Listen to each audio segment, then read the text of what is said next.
Buen día a todos. Bueno, hoy voy a presentar la unidad 4.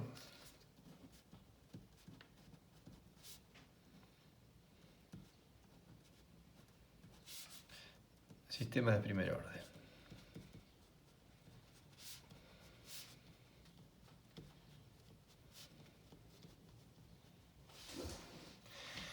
Bien, me gustaría empezar con la última filmina que les mostré en el último video, donde aparecía esta ecuación que habíamos resuelto, que habíamos encontrado, su versión linealizada, correspondiente al calentador tanque agitado calefaccionado de la figura. La suposición que habíamos hecho era que los caudales eran iguales y por lo tanto el volumen no cambiaba, por eso tampoco cambiaba la altura, con lo cual nos quedaba una única ecuación de balance, que era la ecuación del balance de energía, que se reducía luego de la linealización a lo que estamos viendo acá. En ese último video cometí un pequeño error, lo voy a subsanar ahora. Este B en realidad es lo que habíamos llamado, este M es lo que habíamos llamado B. ¿De acuerdo? Entonces habíamos considerado que esta era la perturbación, esta era la variable de estado y esta era la manipulada, que habíamos llamado en general, cuando planteamos la linealización, la habíamos llamado M, y a esta la habíamos llamado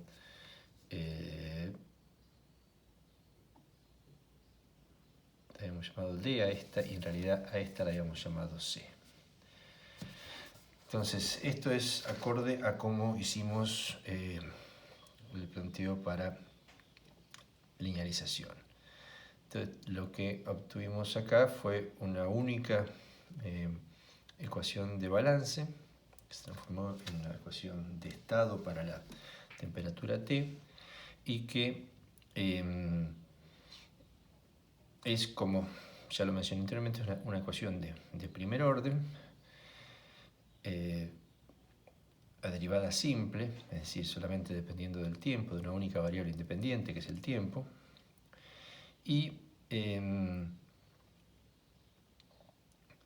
lineal. Lo lineal viene de haber linealizado el balance original. Así que la ecuación de estado que obtenemos es una ecuación aproximada, representando al estado de temperatura, en este caso, en función del tiempo, en lo que se conoce como una ecuación diferencial. Esta ecuación diferencial es una ecuación diferencial ordinaria. Ordinaria significa que depende de una única variable independiente, lineal y de primer orden. Primer orden, ¿por qué? Porque la derivada aparece solamente aparece la derivada primera. Entonces, es una ecuación diferencial, ordinaria, lineal y de primer orden. Lo que voy a hacer ahora es transformar esta en una expresión más general, y con eso vamos a arrancar lo que sería la unidad 4, que es sistemas de primer orden. Así me pareció bien arrancar con un ejemplo directamente, y ahora sí ir al caso más general, en lo que sería la ecuación diferencial general correspondiente para este caso. La ecuación diferencial en general se la describe de esta forma: A1 de I a de T. Estoy cambiando los nombres de todas las variables, pero la estructura es lo que quiero retener. A0 por I igual a B por F de T. Lo que estoy haciendo acá es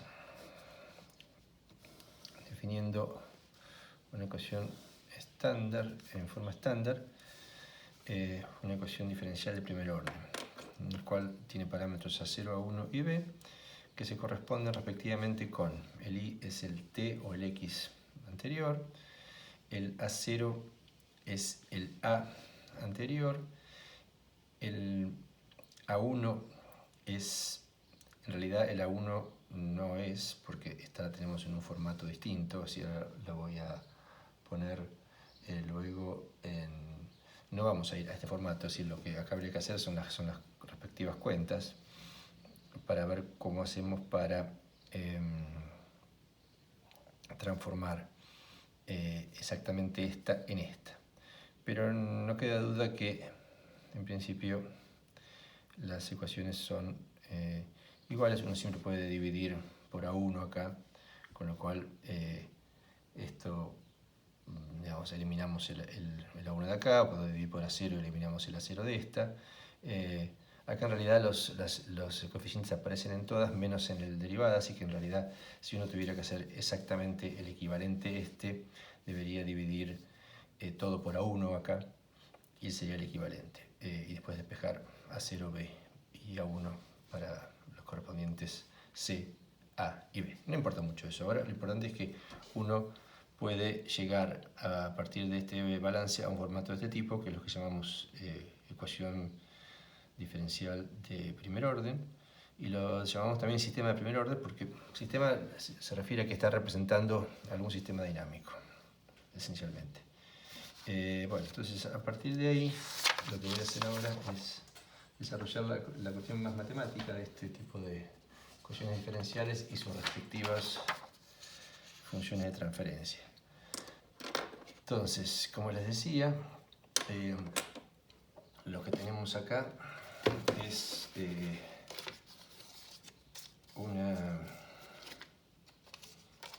ecuación diferencial que está dada de esta forma. Fue lo que puse antes. Esto puede transformarse en algo como esto, fácilmente, definiendo claramente, dividiendo acá por A sub 0, podemos decir entonces que tau sub p es A1 sobre A sub 0 y que K sub p es B sobre A sub 0. Entonces lo he llevado a un formato en el cual el término de la variable de estado, así pura como está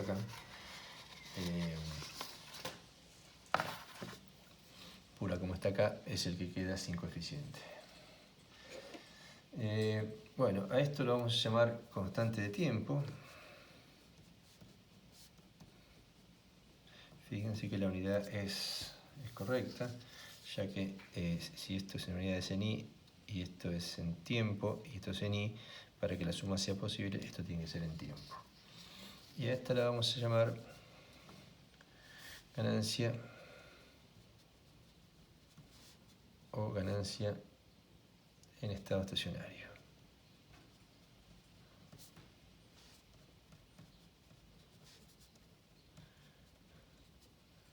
Vamos a ver luego el sentido de ambos parámetros para el caso que estamos estudiando. Si suponemos que I es I de apartamento y F es F de apartamento, cosa que se puede hacer directamente en los sistemas lineales. Uno de los sistemas lineales puede hacer lo siguiente: si tengo un sistema lineal como este, lo que yo puedo hacer es reemplazar las variables por su variable de apartamento y la ecuación sigue siendo válida. La diferencia ahora es que entonces las condiciones iniciales son I sub 0 igual a 0 y F0 igual a 0. Bien, no hemos avanzado mucho en cuestiones, diría, conceptuales, pero sí le estamos dando, digamos, el formalismo a la presentación. Entonces vamos a trabajar con esta. Si quiero calcular la función de transferencia, recuerden que la función de transferencia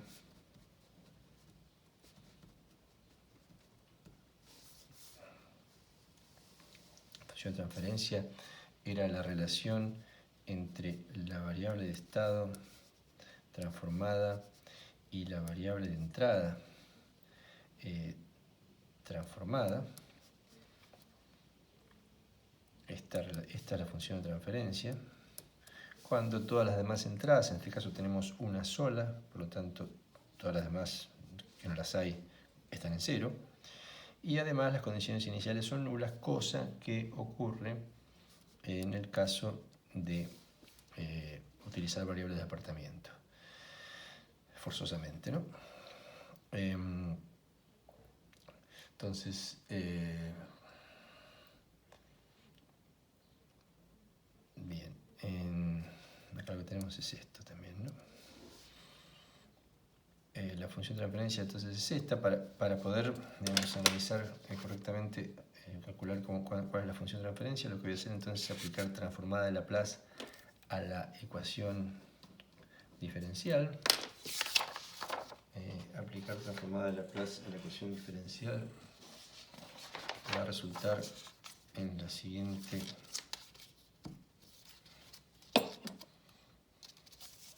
ecuación, ya en el dominio transformado. Ahí vamos a aclarar que tenemos variables de apartamiento. Y como tenemos variables de apartamiento, en la transformada no aparece el valor inicial porque es 0. Si despejamos de acá, lo que obtenemos rápidamente, simplemente despejando I sobre Fs, y le vamos a agregar las primas, obtenemos esto. Esto es lo que se conoce como función de transferencia de un sistema de primer orden o retardo de primer orden. Gráficamente, esto lo representamos de la siguiente forma. Tenemos GDS, tenemos F'S y I'S raya. Esta es la representación gráfica. Este gráfico tiene una lógica preestablecida, que significa que lo que viene por el lado izquierdo ingresa al bloque y se multiplica por lo que hay dentro del bloque, y esa va a ser la salida del bloque. Los bloques nunca pueden tener más de dos flechas, una de entrada y una de salida, porque relacionan dos variables. Si hubiera más variables, habría que hacer las relaciones entre las variables correspondientes. Bien, si A sub 0 fuera igual a 0, si A sub 0 fuera igual a 0, claramente debería retomar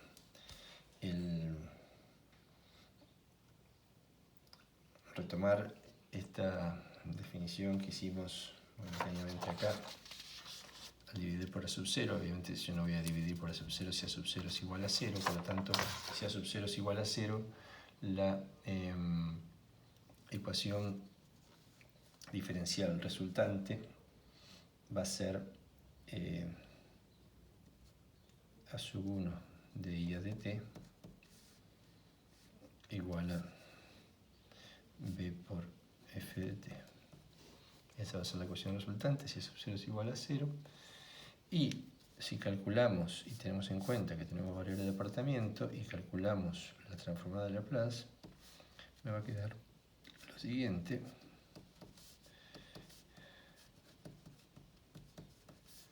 De esta forma. Si hacemos el cociente de I'S sobre F'S, esto me va a quedar igual a B sobre A1 sobre S. A esto lo vamos a llamar Kp', ya que no es una ganancia en el mismo sentido que lo considerábamos anteriormente. Y la transferencia, entonces, del sistema de primer orden con A sub 0 igual a 0 va a ser igual a Kp' sobre S. Y a esto lo vamos a llamar proceso capacitivo puro,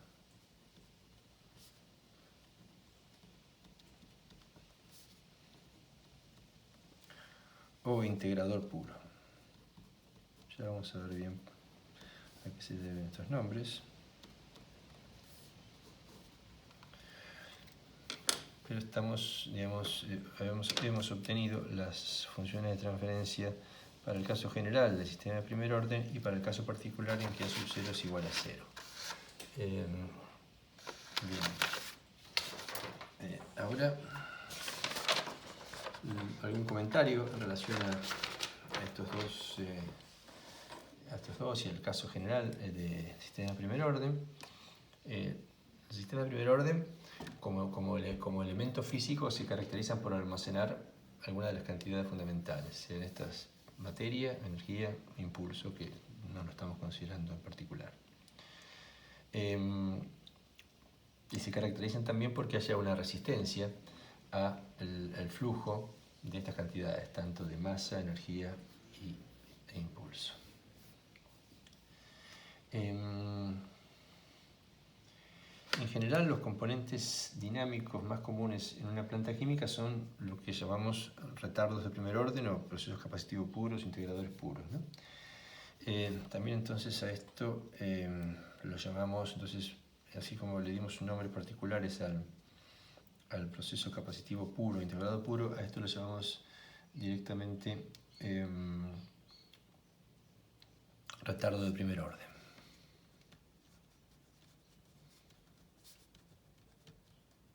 Son nombres alternativos que, digamos, califican de alguna manera un poco el comportamiento dinámico de estos sistemas. Yo creo que lo mejor es ir a un par de ejemplos ahora sobre dónde encontramos sistemas como estos, y lo que uno puede decir es que así como están definidos, como lo hemos definido hasta ahora, los sistemas como estos son sistemas muy sencillos y son unos pocos en realidad.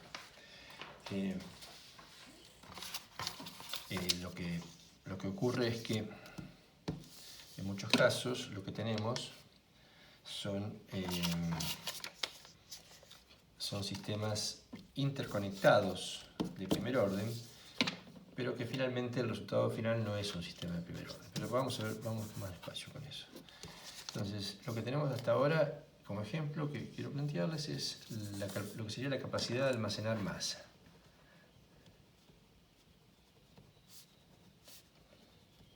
Es decir, como característica del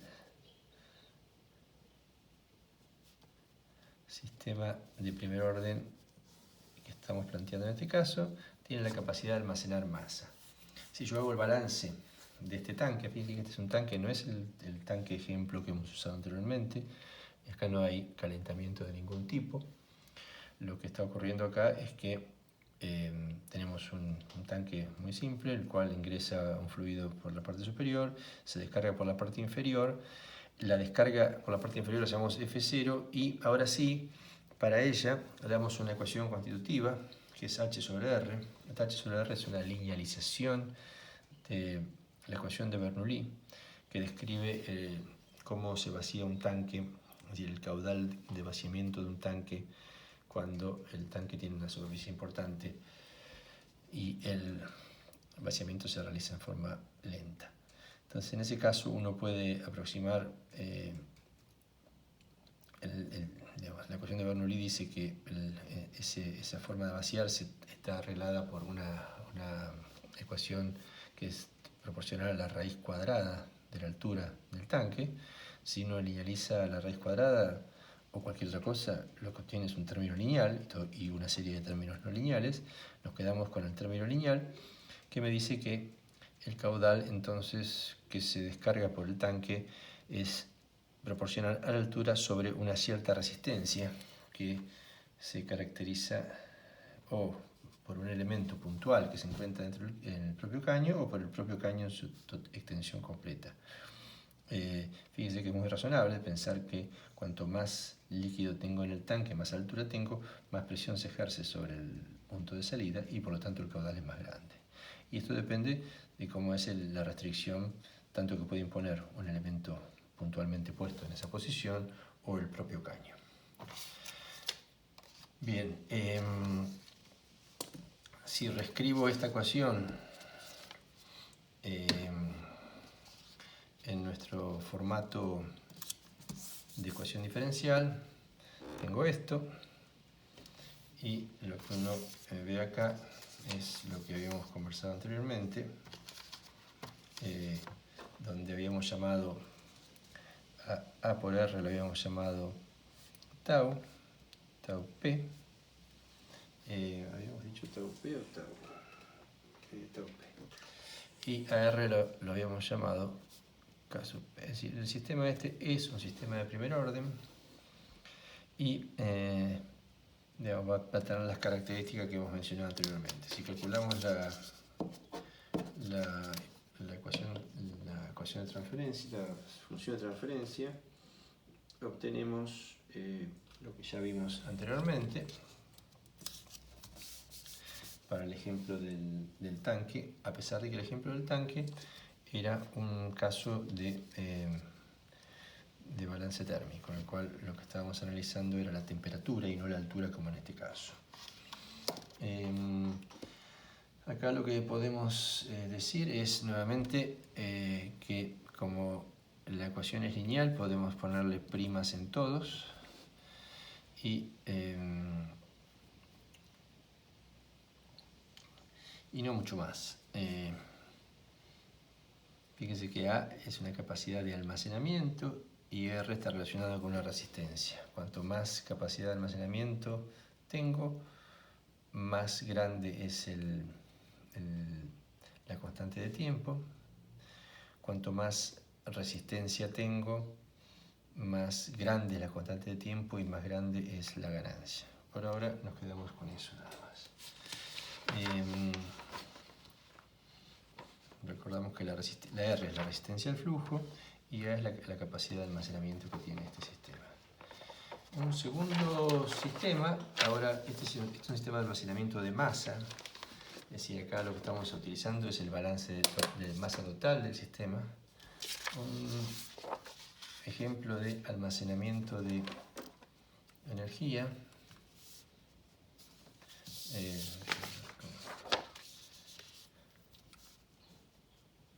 Entonces, capacidad de almacenar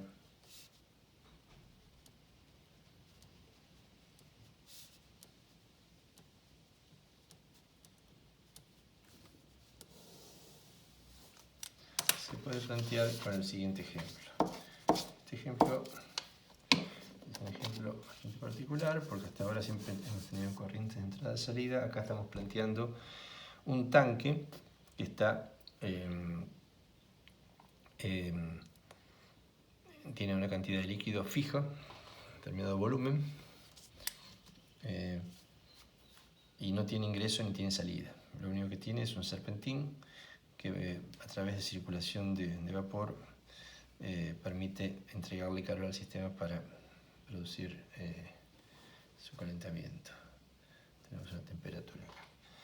Si planteamos el balance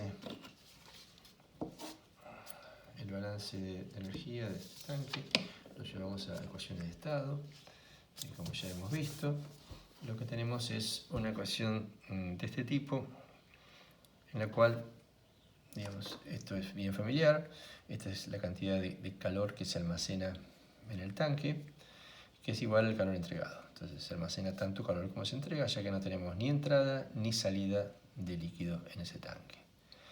Acá utilizamos la ecuación constitutiva que habíamos analizado en clases anteriores, que me permite calcular el calor entregado en función de la forma en que estoy entregándolo. La forma que estoy entregándolo es a través del serpentín, que tiene un área de contacto con el líquido, un coeficiente de transferencia de calor del serpentín con el líquido y una fuerza impulsora que está dada por la diferencia de temperatura entre la temperatura del vapor que se condensa en el serpentín y la temperatura dentro del tanque. Fíjense que esto tiene lógica, cuando esta diferencia es positiva significa que este término es positivo y estoy entregándole calor al sistema y por lo tanto estoy haciendo subir su temperatura. Si analizamos la función de transferencia,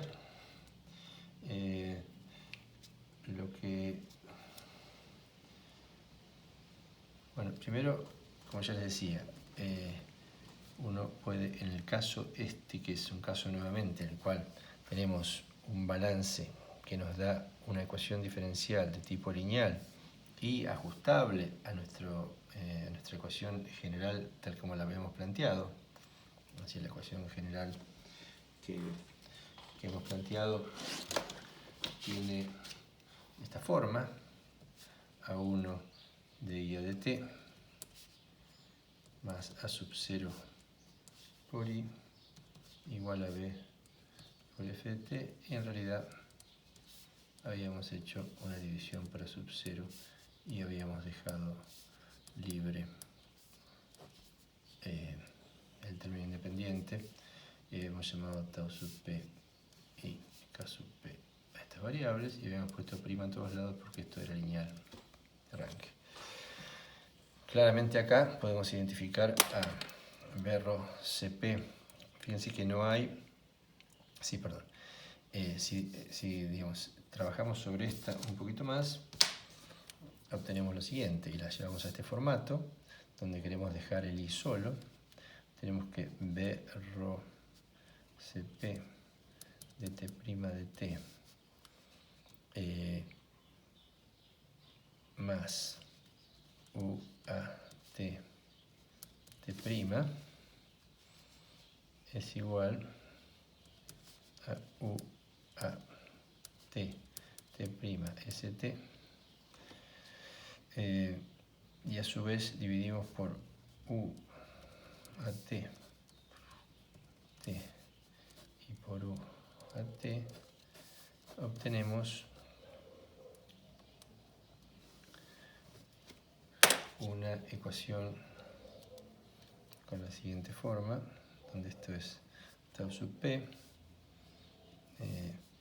y el k sub p, que sería esto, es igual a 1.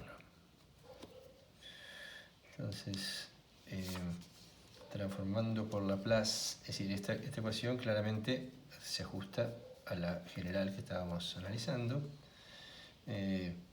Si calculamos la función de transferencia de esta ecuación diferencial, tenemos lo siguiente, donde Kp es igual a 1 y tau p es igual a rho b Cp sobre U a t.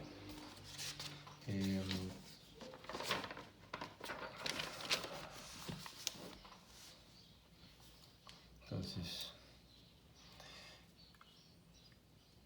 nuevamente, y tal cual como ocurrió en el caso anterior,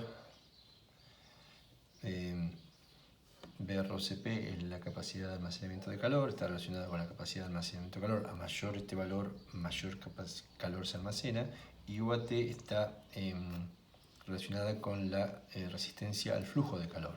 Es decir, cuanto más grande es esto, más pequeño, 1 sobre UAT está relacionado con la resistencia al flujo calórico. Cuanto más grande es UAT, 1 sobre UAT es más pequeño y la resistencia al flujo calórico es menor. Es lógico, cuanto más grande es el coeficiente de transmisión y más grande es el área de intercambio, mayor calor voy a transmitir entre el serpentín y el líquido en el tanque. Bueno, básicamente vuelvo a mostrar que este sistema adhiere a la definición general del sistema de primer orden. Bueno, el ejemplo del sistema que llamamos capacitivo puro tiene su interés, en realidad, bastante, ya que me permite analizar casos que tienen un grado de realidad bastante importante. Entonces vamos a ver sistema capacitivo puro. Recuerden que el sistema capacitivo puro es aquel en el cual A sub 0 es igual a 0. Cuando me refiero a A sub 0, estoy hablando de la ecuación inicial que habíamos arrancado, así, en el cual solamente teníamos lo que está en negro acá. Es decir, si la sub 0 es igual a 0, si el término que multiplica a la variable de estado es nulo, Es decir, quiere decir que el sistema no depende de la variable de estado, su evolución en el tiempo, sino que depende de su derivada y de la entrada. Lo que tengo es, y vamos a hacer el dibujo correspondiente a este caso. El dibujo correspondiente a este caso sería el siguiente. Entonces, el sistema capacitivo puro podría ser, no, estoy planteando una hipótesis, un sistema en el cual funciona de esta forma, donde F0 es un valor constante, es muy importante. Entonces, si yo hago el balance para este sistema, tengo el almacenamiento de masa en el tanque, es igual al caudal volumétrico que entra al tanque, menos el caudal volumétrico que sale del tanque. Pero recordemos que esta es un valor constante, mientras que a FI lo tomamos como una entrada y lo vamos a tomar, por lo tanto, como una variable. Si hacemos el estado estacionario y restamos, obtenemos lo que ya dije anteriormente, que cuando yo tengo ecuaciones lineales, esta es una ecuación lineal, las variables tanto de estado como las entradas, esta no es una entrada, este es un valor constante, están en forma lineal en la ecuación. Entonces en ese caso es posible poner los primas en todos lados. Menos en F0, porque F0 no es una variable. Si calculamos ahora, entonces, al no ser una variable, y lo voy a hacer entonces acá en este caso, voy a retrocederme un poco, vamos a eliminar los primas de acá para hacerlo mejor. Y lo que voy a hacer acá, voy a calcular el estado estacionario. El estado estacionario de esto es FI en estado estacionario menos F0, donde F0 es constante. Si yo resto las dos, lo que obtengo es lo siguiente. Obtengo A de H a de T igual a FI menos FI en estado estacionario, y estas dos se cancelan. Esta no es más que FI'. Y como dijimos otras veces, si la variable original está dentro de la derivada con respecto al tiempo, lo mismo poner la variable original que poner su variable de apartamiento. De esta forma, el modelo de variable de apartamiento me queda de esta forma. Eso es todo porque F0 es constante, como un parámetro. Bueno, si hacemos transformada de Laplace en este caso, obtenemos lo siguiente. A por S, H raya prima S, igual a FI raya prima S. Y si calculamos la transferencia, la función de transferencia, obtenemos lo siguiente. Tenemos una única entrada que es FI, y esto va a dar la transferencia para este caso, que va a ser igual a 1 sobre A por S, donde el A por S es lo que habíamos llamado Kp' en su momento, y por lo tanto queda demostrado que el sistema funciona como un sistema capacitivo puro. Bueno, ahora lo que vamos a analizar, hemos analizado dos posibilidades, el sistema capacitivo puro y el sistema, digamos, el sistema de primer orden, que lo llamamos retardo de primer orden también, o sistema capacitivo. Tenemos sistema capacitivo puro. El puro es cuando el A sub 0 es igual a 0, es decir, cuando no hay, la ecuación diferencial no depende del valor presente de la variable de estado. Y el sistema general es aquel en el cual presenta. Entonces aparecen todos los términos, la derivada de la variable de estado, la variable de estado y la entrada si lo hubiera. Entonces, lo que vamos a ver ahora es la respuesta dinámica de estos dos sistemas. ¿Qué quiere decir la respuesta dinámica? Lo vamos a hacer haciendo un diagrama de bloques.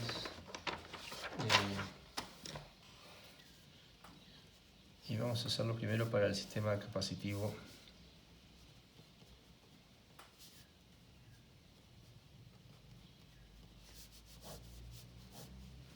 o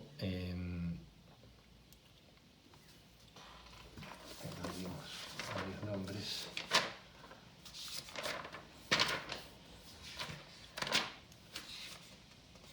O retardo de primer orden.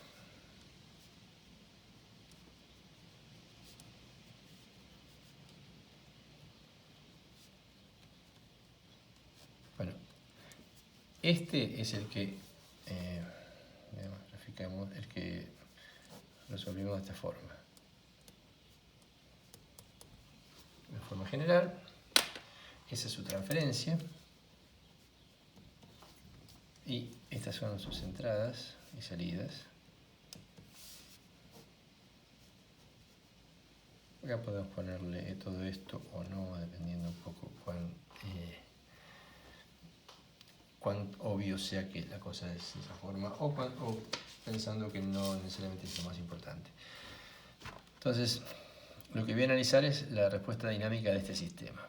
Pero cuando digo respuesta dinámica, acá hay que tener mucho cuidado, porque la respuesta dinámica significa la respuesta de la variable de salida ante algún tipo de entrada. No hay una única respuesta dinámica. Si yo pongo un escalón acá, voy a tener una respuesta dinámica. Si pongo una sinusoide, voy a tener otra. Y si pongo un impulso, voy a tener otra respuesta dinámica. Cuando hablamos de respuesta dinámica, entonces por convención vamos a considerar que es la respuesta al escalón. Es decir, para poder hacer comparaciones y poder sacar conceptos más de tipo cualitativo.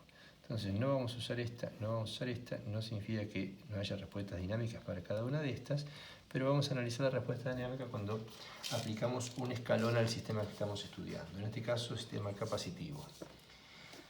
Entonces,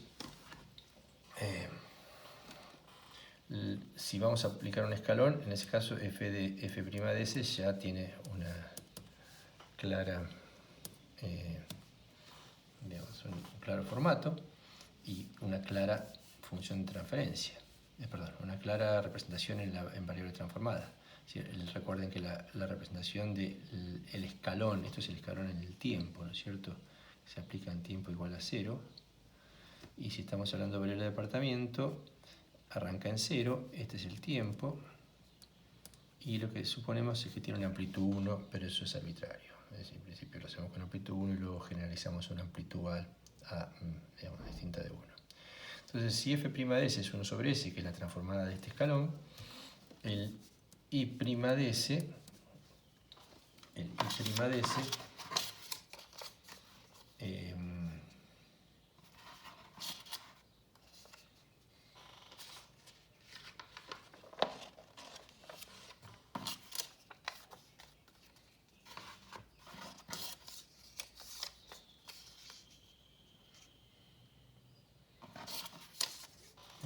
de S va a ser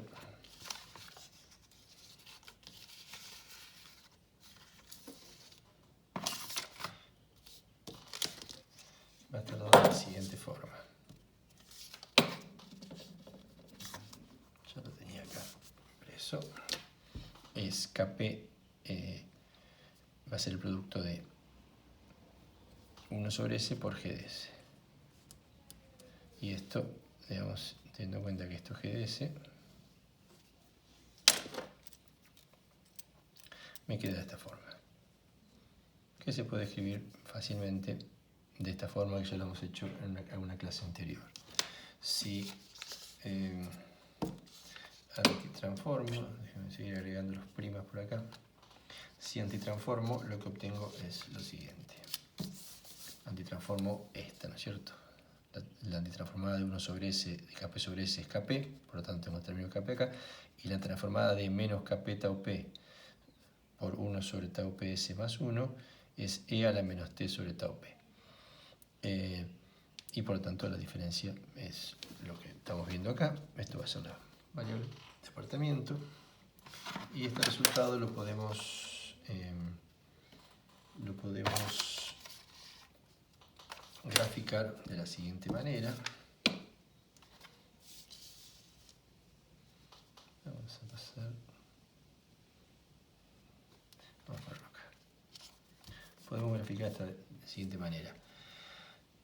Fíjense, esta es una exponencial con coeficiente negativo y por lo tanto decreciente, pero bueno, al ser 1 menos esto me queda de esta forma. Es decir, es una función que crece hasta alcanzar el valor de 1 en la medida que yo grafique IT sobre AKP, donde A ahora es el tamaño del escalón. Lo que hice fue, me desentiendo un poco de este caso, lo que hice fue, pongo una A acá, donde el escalón ya no es unitario, y por lo tanto y por lo tanto lo que voy a tener acá es AKP y AKP y AKP. Esta función, si yo divido I' por AKP, fíjense, para t sobre tau p, que es como estoy graficando versus t sobre tau p, si t sobre tau p tiende a 0, tiende a infinito, perdón, esto tiende a 0, el exponencial tiende a 0 y el I' tiende a AKP. Pero como el I' tiende a AKP y estoy graficando I' sobre AKP, esto tiende a 1. Así que en principio esta es la curva normalizada en función de t sobre tau p. ¿Por qué de t sobre tau p? Porque bueno, digamos, si yo estuviera graficando solo I sobre AKP, no importaría que fuera versus t sobre tau p, pero lo que quiero es también tener en cuenta que si esto es t sobre tau p y yo hiciera un eje de tiempo, el 1 de t sobre tau p corresponde a t igual a tau p, el 2 corresponde a t igual a 2 tau p y el 3 corresponde a t igual a 3 tau p y así sucesivamente. Entonces, para el caso de primer orden tenemos una curva normal que me representa todos los casos y que tiene la característica que se puede ver acá. Vamos a analizarla con un poquito más de detalle, viendo lo siguiente. Esa curva, lo que uno puede ver es que tiende a 1 si la hago normalizada y si no tiende a A por Kp. A es el tamaño del escalón que se le pone a la entrada, Kp es la ganancia de la función de transferencia o del sistema de primer orden que estamos analizando. Si uno analiza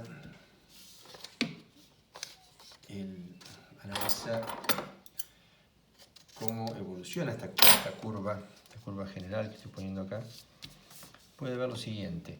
Si yo hago la derivada de lo que sería esta función es I sobre AKP, prima sería, con respecto a t sobre tau p, esa derivada, evaluada en el origen, me va a dar la pendiente de la curva, la pendiente de la curva en el origen. La pendiente de la curva en el origen, uno la puede representar por una recta que tenga esa pendiente. Simplemente la voy a representar. Fíjense que esa es la pendiente de lo que sería esta es una recta con la pendiente igual a la pendiente que tiene inicial esta curva I' sobre AKP, que yo la estoy calculando acá, porque es derivar la curva esa con respecto a t sobre tau p y evaluarla en el origen. Eso me va a dar la pendiente de esta curva. Fíjense que si hago ese cálculo que a través de esta función, obtengo este valor que evaluado en el origen me da 1. ¿Qué significa? Que la pendiente de esta curva, en esta curva normalizada de respuesta de primer orden, es 1. ¿Qué significa? Que ante el aumento en la variable independiente en 1, hay un aumento en 1 en la variable dependiente. Y esta sería la recta con esa misma pendiente.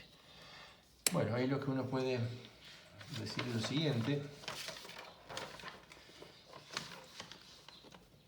Puede decir que si la velocidad de cambio inicial de la curva esta, es decir, la forma en que se va moviendo, en que se va desarrollando esta curva, tuviera la misma velocidad en todos sus puntos que la que tiene al inicio, en t igual una constante de tiempo, la variable independiente, es decir, I' sobre AKP, llegaría a 1. Es decir, alcanzaría su valor final. Eso si la curva esta se moviera con la velocidad inicial.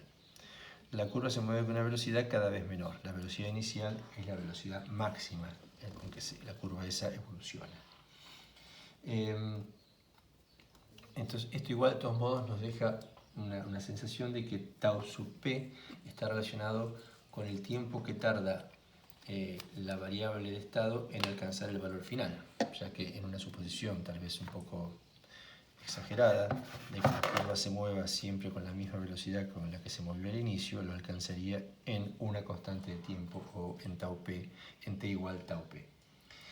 Si el sistema se mueve como se mueve de acuerdo a la curva esta, la realidad que ocurre es la siguiente, es que a 2 tau p alcanza un 86,5% de valor final, en 3 tau p alcanza el 95% de valor final y en 4 tau p alcanza el 99% del valor final. Es decir, entre 3 y 4 tiempos constantes de tiempo, es decir, entre 3 y 4 constantes de tiempo, la curva alcanza prácticamente el valor final, lo que llamamos también el valor en estado estacionario.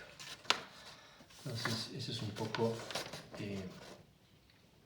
una de las cosas que les quería contar en relación a la constante de tiempo. Si la constante de tiempo, primero lo que mostramos fue que era un valor que sí tenía unidades de tiempo, y ahora vemos un poco cuál es su significado. El significado, entonces lo repito, está relacionado con el tiempo que la variable dependiente, perdón, en este caso i, alcanza su valor final. Y lo que decimos es que al cabo de dos constantes de tiempo alcanza el 86,5%, en 3 constantes de tiempo el 95% y en 4 el 99% prácticamente el valor final.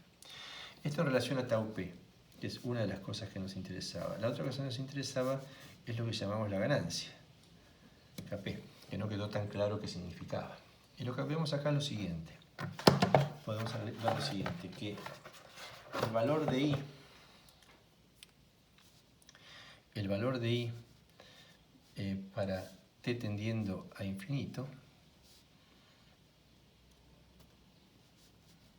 es igual a, tiende a por Kp. Eso lo vemos en el Filmino. Fíjense que acá estoy diciendo que tiende a 1, pero si yo calculo el valor de i, efectivamente, el que tiende a 1 es i sobre AKP. El i va a tender a AKP, entonces, para que justamente el i sobre AKP tiende a 1.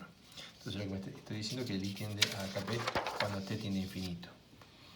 Pero como estamos trabajando en variables de apartamiento, lo que tenemos es, y lo podemos poner más en palabras, recuerden que i es la salida, así que el delta de la salida, es decir, el incremento, porque estamos hablando con relación a algún valor de referencia, que normalmente es el estado estacionario, va a ser igual, estoy usando esta ecuación, va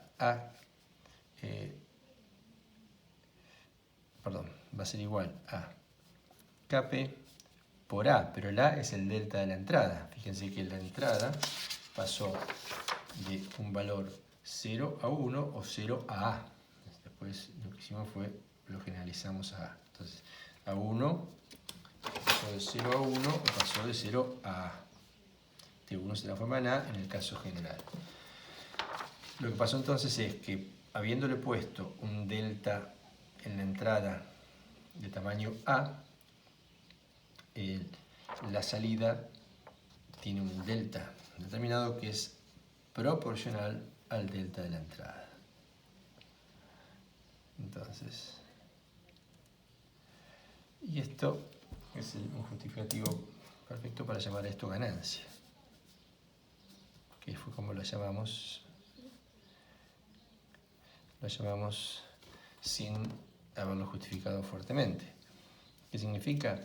Esto es lo que gana la salida con respecto a la entrada. Si pongo 1 acá y esto es 2, acá sale 2, es decir, la salida ganó 2 con respecto a la entrada. Si la entrada fuera 5 y esto fuera 2, acá tendría 10. Es decir, la ganancia es la misma y por lo tanto la salida gana con respecto a la entrada una cantidad que sale de multiplicar la ganancia por el tamaño de la entrada. Es decir, lo que gana en realidad es solamente lo que aparece acá como Kp. Si la ganancia es 2, gana 2.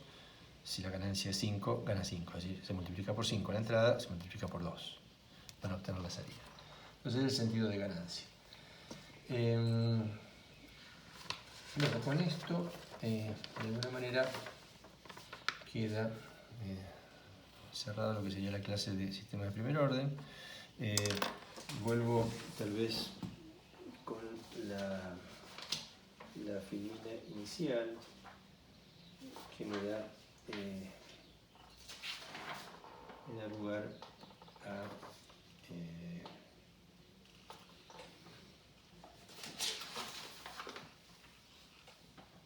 analizar,